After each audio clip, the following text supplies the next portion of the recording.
Good morning. Happy Thursday. I'm Pastor Terrell and this is Make It Personal. I hope you're enjoying this week's teaching on the sower. And I just want to say again, sowing and reaping is absolutely everything.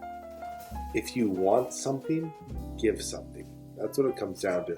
Do you know a single grain of wheat? A single grain of wheat can produce a stalk with over 100, sometimes 110 kernels of wheat. So if you're down to your very last resource, do you consume it or do you plant it? God's law of sowing and reaping works. In Mark chapter 4, Jesus is teaching his disciples about the parable of the sower. And he says, some seeds fell among, verse 7, chapter 4, some seeds fell among the thorns, and the thorns came up and choked it, and it yielded no crop. And later the disciples say, can you explain this to us?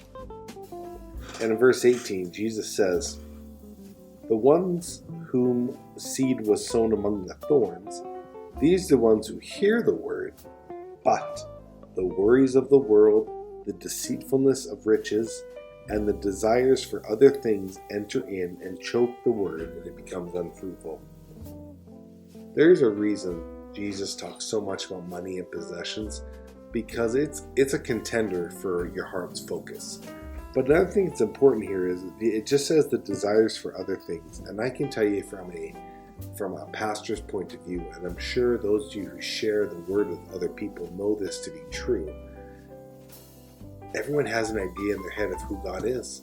And sometimes when you're sowing that word, it's just landing among thorns because there's so much man-based religion, there's so much evil, there's so much false doctrine out there that it produces something, but it's not a good crop.